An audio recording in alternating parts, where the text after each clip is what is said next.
Welcome into 76ers Now. I am Jake Chipper, and on today's show, we know the center position behind Joel Embiid is so important for the 76ers team. Having a strong backup, really something Philadelphia has not had while Embiid has been a 76er. So on today's show, going to look at some different candidates through the draft, free agency, and the trade market the Sixers could go after to ensure that they have a backup plan should Joel Embiid go down once again. And I want to give a big shout out to Robert S. Downs here on the show because he had a comment the other day as I was going through the videos and all the comments that we receive here on the channel. He had this great idea and this great question regarding the center prospects. Do a show on center prospects in free agency and 2025 draft class. A number of them look promising. My latest interest is in the 7-foot center out of Penn State, Yannik Niederhauser, who we will talk about on today's show. Always love when you guys get in the comments, get involved, and get your questions and thoughts here on the show. So if you want to get involved here on 76ers Now, as we love to do, if there's a topic that maybe you want us to cover here or a question you might want answered, go down in the comments section, ask away, and I'll be sure to either do a video on that topic or at the very least, I'll answer your question down in the comments section. That way, we're all just kind of getting involved and getting your voices heard here on 76ers Now. So, of course, we know the center situation in Philadelphia with Embiid making that $55 million behind him. You do have Andre Drummond with that $5 million. It's actually a player option, I believe, shouldn't be a team option, but he's probably going to be back regardless. And then you have Adem Bona as well at about $1.9 million. So, look, I really don't want Andre Drummond back here anyways if he does return on that player option. And as much as I love Adem Bona, if Embiid does go down, I'd rather have somebody else at least in the room so it's not just all relying on him like they were at the end of this past season. So 3 ways to really upgrade that position. The NBA draft, of course, free agency, and I'm also going to look at the trade market at some potential center trade candidates for Philadelphia. But let's begin with the NBA draft. Of course, there are a bunch of first-round centers, 4 here that I have singled out in particular that I don't think the Sixers really have much of a chance of going out and getting because I don't think you're drafting a center 3rd overall. In my eyes, if you're drafting a center, which I think they should, that should be with the 35th pick they have in the top of the 2nd round. So guys like Khaman, Maluach, Derik, Thomas Sorber, and Maxime Reynaud, I think are all going to be gone by the time the 2nd round starts. But also guys that I don't think you're targeting really at number 3. There's been some buzz and some speculation around Khaman Maluach's name with Philadelphia, but not the route I would go. So that brings me to my 2nd round targets. These are 3 guys that I think the Sixers would be very smart to take a further look into and strongly consider drafting with that 35th overall pick. That's Ryan Kalkbrenner out of Creighton, Denny Wolf out of Michigan, and Yannik Niederhauser out of Penn State. So let's start here with Ryan Kalkbrenner, a very experienced college player out of Creighton. And he's got the measurables and the size to really step into the NBA and have a role right away at 7'2", 257 with a 7'6" wingspan. Again, as a senior, 23 years old, so a little bit older. You kind of know what you're going to get from him right away, and you kind of know the player he's going to be, which could be a downside for some people because the upside might not be there. But for some teams like the Sixers, you kind of want to know what you're going to get out of a center behind Joel Embiid. And man, he really has been dominating for years now in college, but especially last season, as it seems like the more time he played and spent at Creighton, just getting better and better and better, coming off a year where he averaged 19 points, almost 9 rebounds, almost 3 blocks, shooting an efficient 65% from the field. Really kind of an old school style center who's going to dominate on the inside. His pros, he's got NBA level size from the jump, as I mentioned, and he uses that to his advantage as a rim protector and finishing inside. A very strong rim defender, had a 7.3 block percentage last season, which is very, very elite. And he's been dominating on the defensive side for years at Creighton. And he's able to really make up for lapses on the perimeter when guys are defending out, on the outside. Someone might get by him. That's fine. You got Kalkbrenner right there behind you. Also has shown tremendous growth as a passer, as a finisher. So you like to see a guy who's been in college for as long as he has, able to develop those skills over that time period. Now, of course, has his cons, is a second-round prospect for a reason. Lack of foot speed really does hurt him on switches in transition. You'd ideally have him in more of a drop coverage type of situation because you don't want him getting out there on the perimeter, and not someone who's going to excel in transition either. Still does have room to get stronger physically. He is obviously big, and the size is in a place where you like it to be, but he gets pushed around a little too much for my liking and for lots of people's likings at that size. Did make some strides as a shooter, especially this past season, but not really a true threat from out there. And I think someone who is more likely than not going to kind of focus on other things once he gets to the NBA rather than this somewhat developing three-point shot. Is a very accomplished player, 4-time Big East Defensive Player of the Year the last 4 seasons, 2-time first-team All-Big East in 2023 and this past season in 2025, was a Naismith Defensive Player of the Year this past season and an AP third-team All-American. Really, when you talk about accomplished college players like Ryan Kalkbrenner is up there with the best of them. When I think about his NBA projection, some shades of players like Goga Bitadze, Zach Edey, Walker Kessler, all kind of similar in the fact that in college, theoretically, they did project to have a little bit of a jumper, but really dominated more on the interior, especially once they got to the NBA. That was especially true for Walker Kessler. So all guys that really dominate on the inside, especially Edey, Kessler, guys that can block shots at the rim, sort of the role I see for someone like Ryan Kalkbrenner, which is why I'd love to pick at 35. You could really use a player like that defending the interior. Sixers were a horrific defensive team, especially at the rim last season. Now we got Denny Wolf, a little bit of a different player. We talked a lot about Derik Queen here on the show, someone who can handle the ball a little bit more and play make for others. Denny Wolf's kind of a 7-foot point guard in a way. 251 pounds with a 7'2" wingspan, a junior who transferred, was at Yale, then went to Michigan. He is 21 years old, and this year at Michigan, 13 points, almost 10 rebounds, shooting 49% from the field, 33% from three. Another guy who's kind of been experimenting a little bit with that three-point shot, but not sure it's necessarily going to be a huge part of his game. As I mentioned, that kind of point guard skill set that we see with guys like Denny Wolf, with guys like Derik Queen, it's very intriguing, obviously from a skill set perspective. He has a passing vision of a point guard. He really does. He attacks small windows. If there's a little opening, he's able to fire a pass in there, and he can really manipulate defenses with his eyes, with his ball fakes. Does a good job of running the offense really like a point guard, and he can push the ball in transition. He can run the pick and roll as the ball handler. Again, he's almost 7 feet tall, and he can really run your offense, attack in the isolation game, and just a strong feel for the game on both ends, a smart, heady player. Now, with how much he does handle the ball, he does have his turnover issues. Tries to force the issue a little bit too much, kind of looking to make that home run play all the time instead of just taking what's there and being a little smarter with the ball, but something that can get better with more time and more experience. Not an explosive athlete, not much of a rim protector, and that's the difference you get from someone like him and someone like Kalkbrenner. Well, Kalkbrenner's more your traditional center, going to dominate the interior. Denny Wolf, just a different skill set, someone who's going to dominate from the perimeter.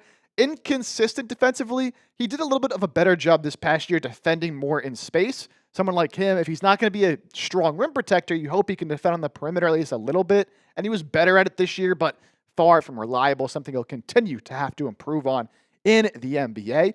Also an accomplished player in his own right, Karl Malone Award finalist, not the winner, but a finalist this past season, awarded to the best power forward in college basketball, second team All Big Ten this year, and was first team All Ivy League and Ivy League tournament MVP in 2024 when he was with Yale. Reminds me a little bit of players like Naz Reid, Kelly Olynyk, Vlade Divac. For Naz Reid and Olynyk, obviously they had that three-point shot, especially for Naz Reid, really under wraps. They got that to their game. Denny Wolf, if he can really make that a weapon, I do see like the Naz Reid comparisons. Now, I think Naz Reid a little bit of a better finisher and a better athlete. Maybe, a cross between Naz Reid and Kelly Olynyk, guys that can put the ball on the floor. And especially, like we've seen with Naz Reid, he's basically a point guard in that big body. Denny Wolf, very, very similar to that. And then we got the guy that my boy Robert S. Downs brought up in the beginning of the show, Yannik Niederhauser, a very late riser in this draft process out of Penn State. 7 foot 242, the 7'3" wingspan, a junior who is 22 years old. And again, as I mentioned, a late riser, someone who this was his first year at Penn State and looked pretty good, especially defensively. This is going to be, again, more of your traditional at the rim center, although a little bit more of a better athlete than someone like Kalkbrenner is. Really does thrive as a play finisher at the rim, whether it's below the rim, above the rim, throwing down lobs, just in general, finishing at the rim is a strength for him. Also a strong rim protector. He's got the size, the length, but also the movement skills and the timing down as well. So it's not just athletic tools, he's got it really in his head as well to be able to time up these block shots, which is very big because a lot of young guys and young bigs come into the league and they might have the tools, but they foul a lot because they don't have the timing down. And does provide a lot of second chance opportunities as a great offensive rebounder. But honestly, the defensive rebounding, a little bit of a concern. He just gives up way too many second chance points on the other end of things, doesn't really box out correctly, isn't always in the right spots to box out. So someone at his size with his ability should be a much better defensive rebounder than he is.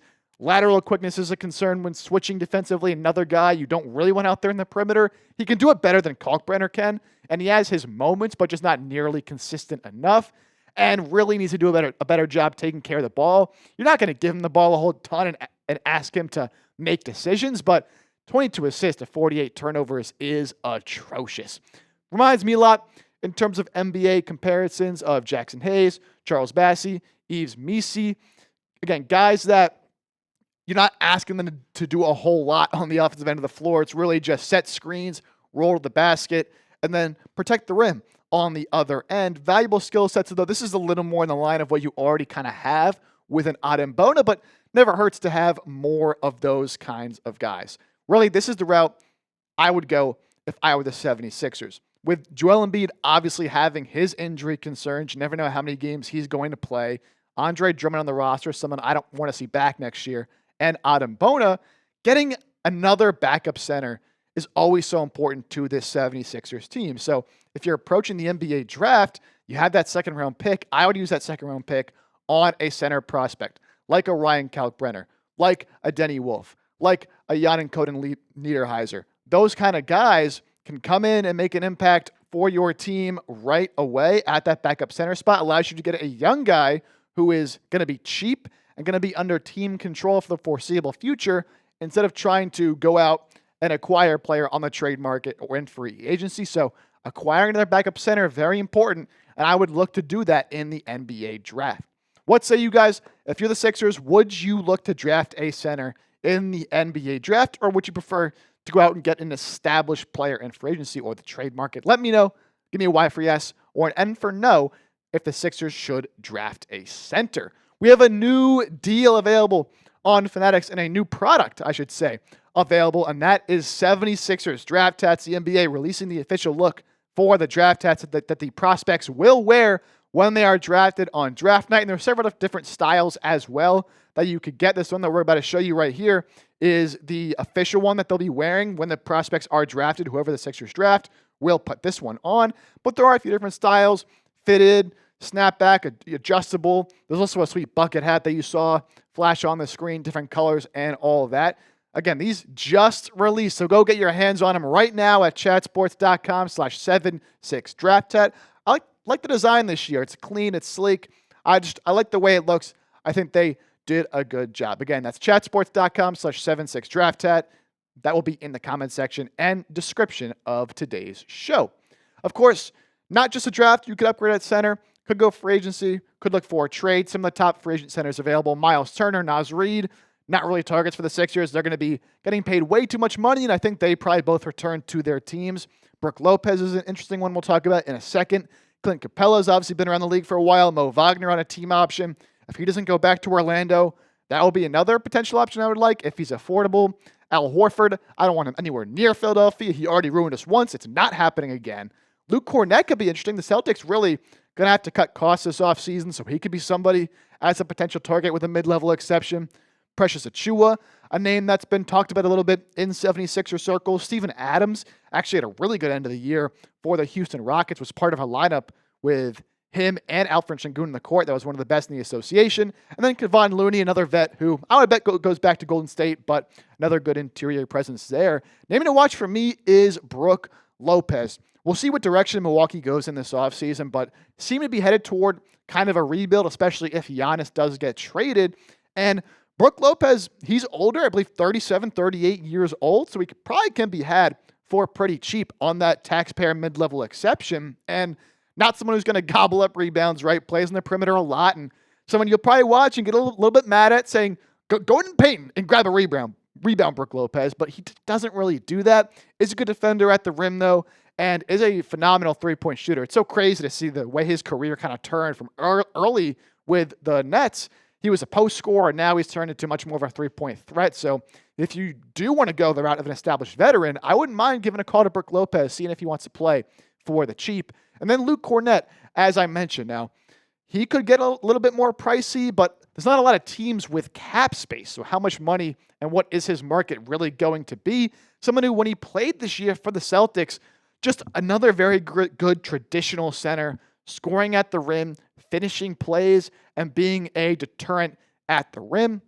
More that traditional, experienced center that I think would be perfect starting in spots if you need him to, also coming off the bench. And then a couple trade targets that should be available on the market this offseason. Nick Claxton and Nikola Vucevic. I bet both of these guys do end up getting traded, but Sixers won't have the money to be able to reach those salaries.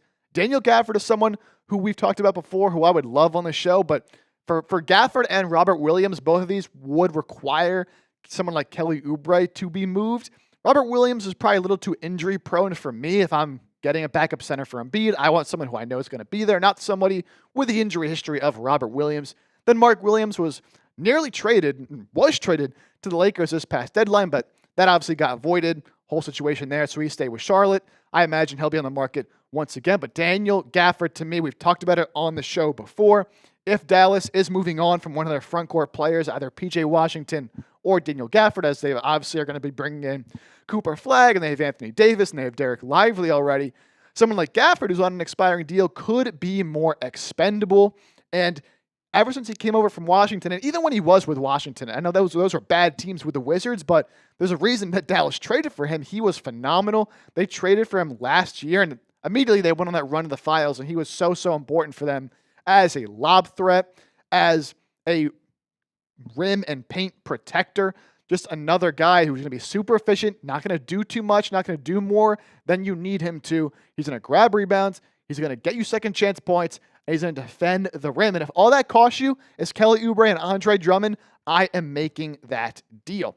So, a bunch of guys that we went through and named today, and a bunch of guys that we didn't name that are also out there in free agency, in the draft, in the trade market that can be had for Philadelphia. So, who is one center you want the Sixers to acquire? Let me know down in the comments section. Before we hop on out of here, be sure to hit that sub button. Sixers coverage and Sixers content almost every single day during this offseason as we lead into the NBA draft and NBA free agency. So join the channel, hit that sub button, and I appreciate you for checking out today's show.